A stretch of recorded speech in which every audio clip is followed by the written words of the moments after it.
Nyakubahwa Perezida wa Repubulika, murakoze cyane kuduhereza uyu mwanya ngo tuganire. No kuduha uyu mwanya. Ntabwo ari uguhereza. Ubikosore bisubiremo. Turabashimira cyane kubwo opportunities agiye atandukanye muduhereza nk'urubyiruko, ariko mu rugendo hari ibintu bigiye bitandukanye biba igicanege. Nk'urugero hari ibintu ukosore ntabwo ari uguhereza.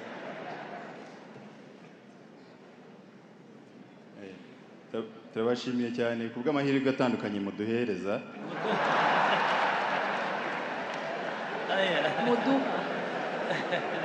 Turabashimiye cyane kubw'amahirwe atandukanye muduha. Inyenyeri imurikira rubanda, Isango, Isango, Isango Star. Murakoze banyarwanda, uru ni urubuga rwacu. Ni umwanya wo kugira ngo tuganire, ahari ikibazo tuhagaragaze, ibisubizo tubyishakemo. Umwanya urafunguye rero. Hano muri KCC, yego, hari abo mbona bazamuye ikiganza hariya munsi ya screen.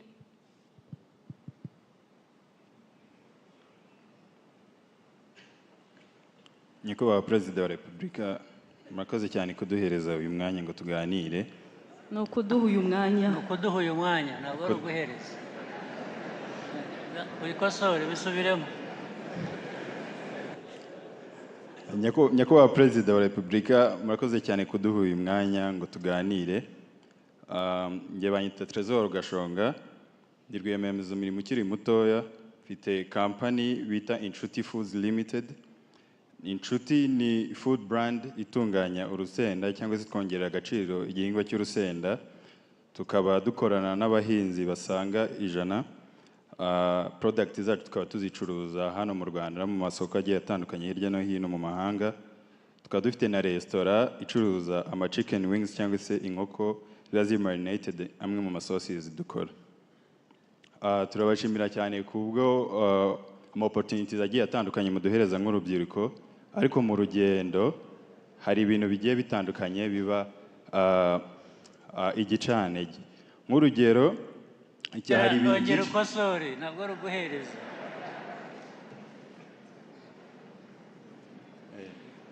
Turabashimiye cyane kubw'amahirwe atandukanye muduhereza.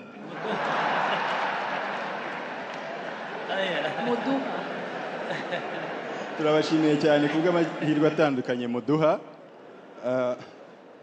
Ariko mu rugendo hari ibintu bigiye bitandukanye biba ari imbogamizi. Nk'urugero hari ikintu abantu bagiye batandukanye bagiye batakoringaho kijyanye na access to finance. Nk'urugero nk'urubyiruko, buri gihe iyo ushatse kugana banki ushaka inguzanyo bigiye bagusaba collateral cyangwa se ingwate. Mu by'ukuri twebwe nk'urubyiruko ntabwo tuba dufite twese ingwate. Ikindi nanone ku bagize amahirwe yo kubona ingwate ugasanga bisaba procedure nyinshi cyane, rimwe na rimwe igihe ubonye igihe baguhaye amafaranga akaza utagikeneye, atabasha kugufasha mu bintu wari ukeneye mu by'ukuri. Tukaba twabasabaga Perezida wa Repubulika yuko amabanki n'abandi bafite mu nshingano yuko batureba icyoroshye, kubera yuko ntabwo twese tugira amaloni. Urebye impact y'ibi bintu turimo tuvuga, yewe nk'urugero nk'urubyiruko, kampani yanjye ihereza akazi abantu 25, iha akazi abantu 25, ikaba inakorana n'abahinzi basaga 100, ariko bikunze ku buryo ki kubona amalons mu buryo bworoshye byajya bishoboka. Mu gihe kingana n'imyaka 3 twabasha guhereza akazi abantu twabasha guha akazi abantu basaga 500. Twabasha guha akazi abantu basaga 500. Ikindi tukabasha no kuba twafasha abahinzi basaga 1000. Ikindi tukabasha no kuba twakoreza ibyo dukora mu mahanga. Ikindi, Nyakubahwa Perezida wa Repubulika, dufite ikibazo gikomeye cyane kijyanye na packaging ku bantu bari muri business zo kongerera agaciro ibiribwa. Aho usanga cyane tubwirizwa gukoresha eco-friendly packaging, ariko akenshi na kenshi ugasanga kuzibona biragoye hano. Wanazimportinga uzivanye hanze ugasanga wishyura imisoro myinshi uburyo usanga bibangamiye ubucuruzi dukora. Murakoze. Murakoze cyane Trésor. Reka twakire n'ibindi bibazo nka bibiri ubundi bisubirizwe rimwe. Niba hari undi ushaka kugira icyo avuga, hano mutagira ngo nabateye umugongo rwose, namwe ndabareba. Yes.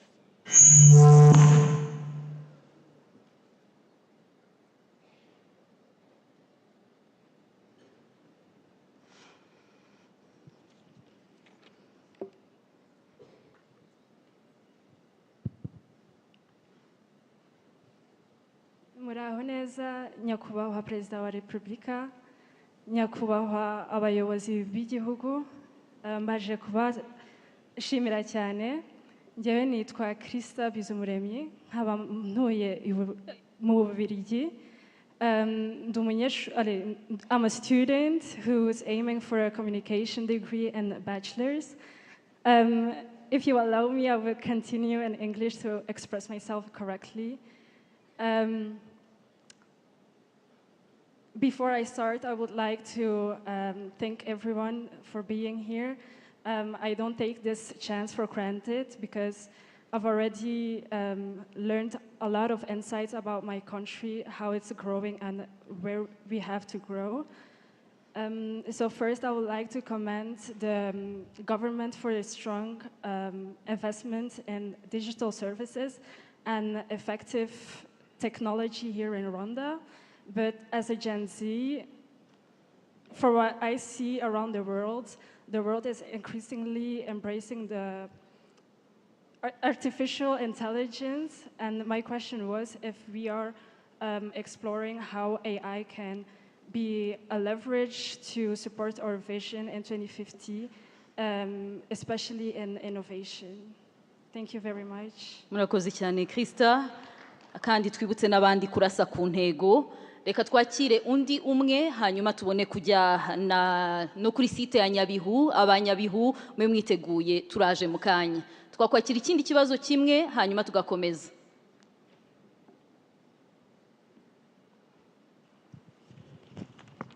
Twibuke guhina hanyuma turase ku ntego. Murakoze nyakubahwa Perezida wa Repubulika.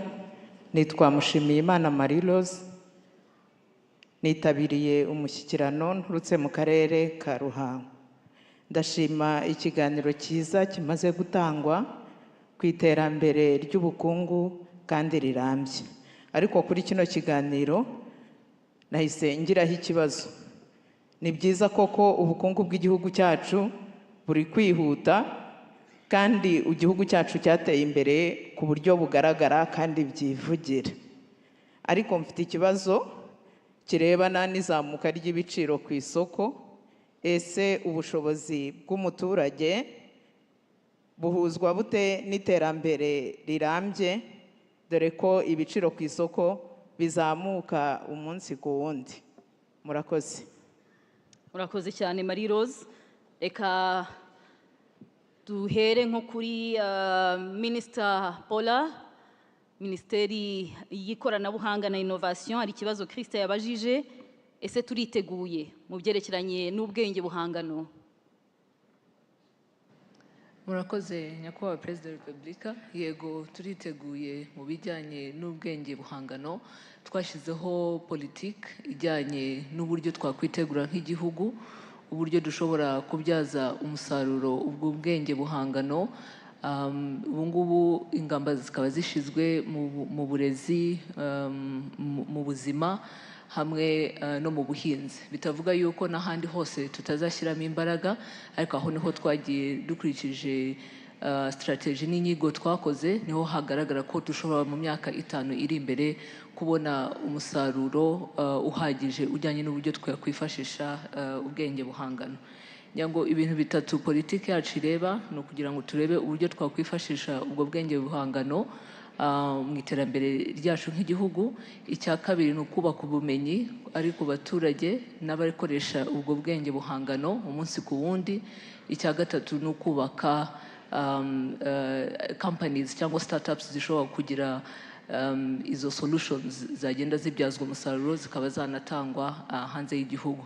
ibyo byose rero bikaba bisaba ubufatanye n'abantu batandukanye, bikaba bisaba ko tunareba n'ubufatanye ku rwego mpuzamahanga kugira ngo uko iterambere rya AI rigenda riba natwe nk'igihugu dushobore kuba twabyifashisha mu ngamba zo guteza imbere igihugu cyacu. Murakoze. Murakoze cyane Minister. Mbere yuko tuva hano, Minister Yusuf, hari ikibazo cya mbere cyabajijwe na Trésor ndetse n'icya Marie Rose, mwabifatanya mukabasubiza tukabona kujya kuri iyi site. Yes, murakoze. Hari ikibazo Trésor yabajije kijyanye n'ingwate ariko n'amafaranga ahenze yo gushora muri business bafite. Icyo twababwira nuko muri Development Bank of Rwanda BRD harimo imishinga ifasha business ntoya. Nkuko mbyumva ndabona business ishobora kuba itarakura cyane, business ntoya, business z'urubyiruko, business z'abagore, business zikora mu buhinzi. Izi business zose zifite facility muri BRD ifasha ibintu bibiri: ifasha gutanga garanti ku badafite ingwate no gufasha kubona inguzanyo zihendutse. Icyo nababwira cyane cyane Trésor, mwatugana tukareba business zanyu, hanyuma tukabahuza na bank y'iterambere, hanyuma tukareba uko tubafasha. Hanyuma ku kibazo cy'ibiciro bizamuka, cyane cyane ibiciro by'ibiribwa, ikibitera cyane ni umusaruro muto, umusaruro udahagije, cyane cyane umusaruro w'ubuhinzi.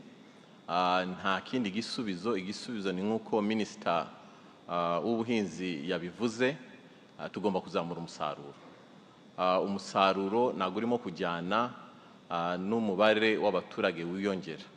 Hari pressure ikomeye iterwa n'umusaruro muto udahagije, ku buryo nta kindi gisubizo. Igisubizo ni ukuzamura umusaruro, kandi nabyo nk'uko twabisobanuye nabi tugiye kubishyiramo imbaraga. Murakoze.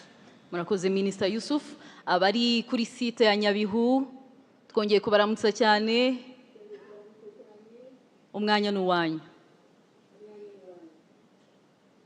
Murakoze nyakubahwa Perezida wa Repubulika. Nitwa Mukasine Eliyada, ndi Nzirakurutwa mu karere ka Nyabihu. Nyakubahwa, ntewe ishema no kuba ngiye kubagezaho uburyo nakiriye impanuro mwaduhaye. Umuturage w'akarere ka Nyabihu afite aho avuye, afite n'aho ageze. Ubu ngubu umuturage wa Nyabihu abasha kuvuga Icyongereza. I can speak English.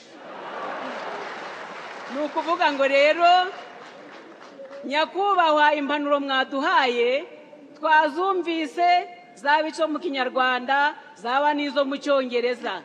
Twiteguye kuzishyira mu ngiro. Mu by'umwihariko tugiye kwigira kugira ngo nibura turebe ko twakwihutisha iterambere ry'umuturage, twirinda uwatumeneramo uwo ari we wese. Ndashimira gahunda mwashyizeho yo kohereza abana mu marerero no kugaburira abana mu bigo by'amashuri. Iyo gahunda idufasha kurwanya igwingira mu bana, ndetse iturinda drop out mu mashuri.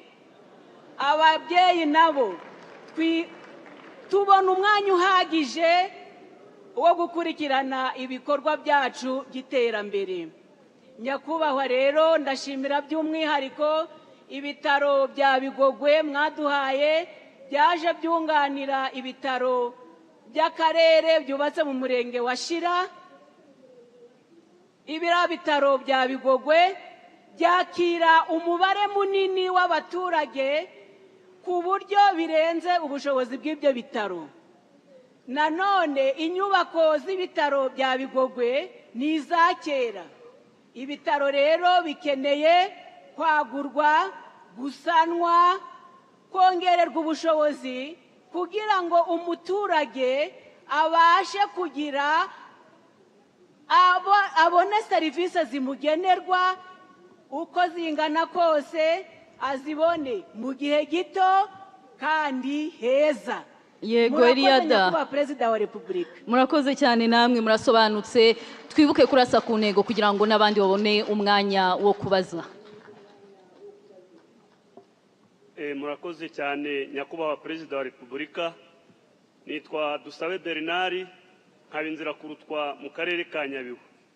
Mu by'ukuri ibyo kubashimira ni byinshi nyakubahwa Perezida wa Repubulika, ariko reka ngaruke ku gikorwa cyiza cy'indashyikirwa mwatugejejeho nk'abanyarwanda cyo kudushyiriraho umurenge sako.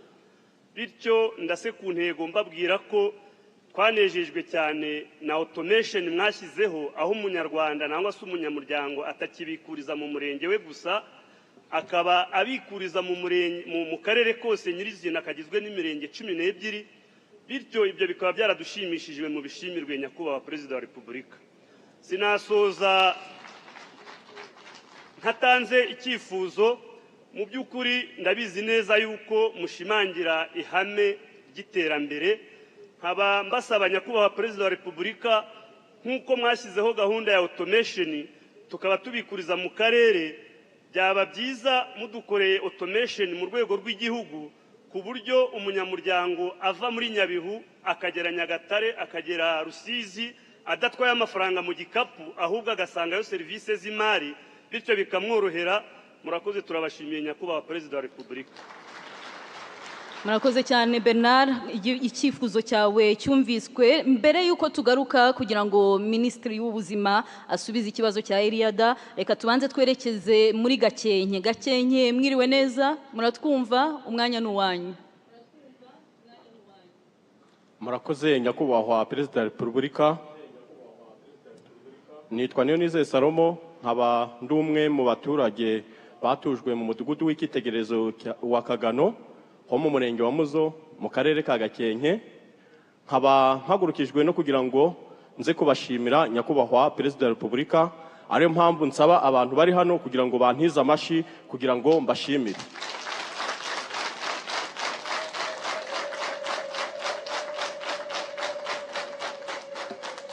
Nyakubahwa Perezida wa Repubulika, ubu ngubu ngewe Niyonizeye Salomo, ngewe ibyishimo birandenze, kuko uyu munsi nkurikije aho nari ntuye hashira ubuzima bwanjye mu kaga. Uyu munsi nkaba naragiriwe amahirwe yo gutuzwa mu mudugudu w'icyitegererezo, nkaba ndi umwe mu baturage bangana n'imiryango 124 imaze gutuzwamo. Ariko uyu munsi ngewe kuba mpagaze ahangaha nuko bindenze, nukuvuga ngo u Rwanda rurimo rurushaho kugenda rundyohera, kuko muri iyi myaka 3 maze muri uyu mudugudu nibwo u Rwanda rundyoheye kurushaho, kuko indi myaka 39 namaze nayo maze ndi mu mubabaro. Ariko uyu munsi ndanezerewe kuko ndi mu mudugudu w'icyitegererezo, aho ndi kumwe n'abandi, kubwo aho narindi nari nsigaye ntuye ku musozi ndumwe, abandi baragiye bagenda bakahansiga kubera ko hari ibiza. Ariko uyu munsi nkaba ntuye ndi kumwe n'abandi. Nyakubahwa Perezida wa Repubulika, ndagushimira. Kandi nyakubahwa Perezida wa Repubulika, ndagushimira ko ubwo mukomeje gutekereza ku muturage, umudugudu dutuyemo uyu munsi ukaba uri kubakwamo n'agakiriro. Nanjye nkaba ndi ku ishuri ubu ndi kwiga kugira ngo nzakoreshe imbaraga zanjye mu gihe tuzaba twamaze gutuzwamo agakiriro kamaze kuzura, nkazakoreramo ubusuderi, nanjye nkazarushaho kugumya kwiteza imbere. Nyakubahwa Perezida wa Repubulika, ntabwo navuga byinshi kuko mbivuza hari nafata ukwezi cyangwa se umwaka, kuko mu myaka 39 nari mbayeho nabi. Ibyo navuga ni byinshi cyane. Nyakubahwa Perezida wa Repubulika, icyo nsaba Imana ikukomereze, iguhe amagara mazima kugira ngo ukomeze kuyobora u Rwanda n'abanyarwanda. Murakoze, murakarama. Murakoze cyane. Twakwakira undi muntu umwe Gakenke tukabona kugaruka. Murakoze cyane nyakubahwa Perezida wa Repubulika. Amazina yanjye ni Mukashyaka Placide, nkaba ndi urubyiruko rwo mu karere ka Gakenke. Nyakubahwa Perezida wa Repubulika, turabashimira nk'urubyiruko amahirwe muhora muduha gushyiraho Youth Connect, tugaragaza ibikorwa byacu, dufite imishinga mwadushyiriyeho n'amarushanwa y'Umurenge Kagame Cup. Twese turayitabira, dukina umupira, gusiganwa ku maguru, aho ntakitwa Placide nsigaye nitwa icyogere mu kwiruka, aho maze imyaka 4 mbu wa mbere ku rwego rw'igihugu mu gusiganwa ku maguru, ndetse imidari n'amashimwe mpora mbyakira nyakubahwa Perezida wa Repubulika. bityo bikaba byaramfashije kwiteza imbere nkaba mfite bizinesi nkora naravuye mu bushomeri. Akarere ka Gakenke dufite ikipe y'abagore aho nanjye ndi rutahizamu nkubita shot umupira ntugaruke. Nyakubahwa Perezida wa Repubulika, tukaba twifuza ibikorwa remezo bya siporo bidufasha gukomeza kwagura siporo zacu, cyane yuko na siporo n'ubuzima. Akarere kacu ka Gakenke karangwamo n'imisozi, aho dufite umusozi wa Kabuye. Ni umusozi mwiza cyane ugendwa na bose, cyane cyane twebwe abanyarwanda ndetse n'abanyamahanga. Ariko Nyakubahwa Perezida wa Repubulika, tukaba twifuza abashoramari baza kuhakora ubushoramari, bikazafasha abakerarugendo ndetse natwe twese kubona aho baruhukira, kubona ibiryo bitunganyije neza, ndetse natwe abanyagakenke tugakomeza tukabona imirimo, cyane cyane natwe urubyiruko. Urakoze cyane rutahizamu. Uherutse inaha mu karere ka Gakenke ku itariki 14 z'ukwezi kwa 7 2024, mwatwemereye yuko muzagaruka tugasangira ikigage. None abakorerabushake twariteguye, dufite isuku ndetse twarwanyije n'ibiyobyabwenge. Nyakubahwa Perezida wa Repubulika, murakoze cyane. Rutahizamu, murakoze cyane, mukomerezaho n'ubutumire buriya bwamugezeho.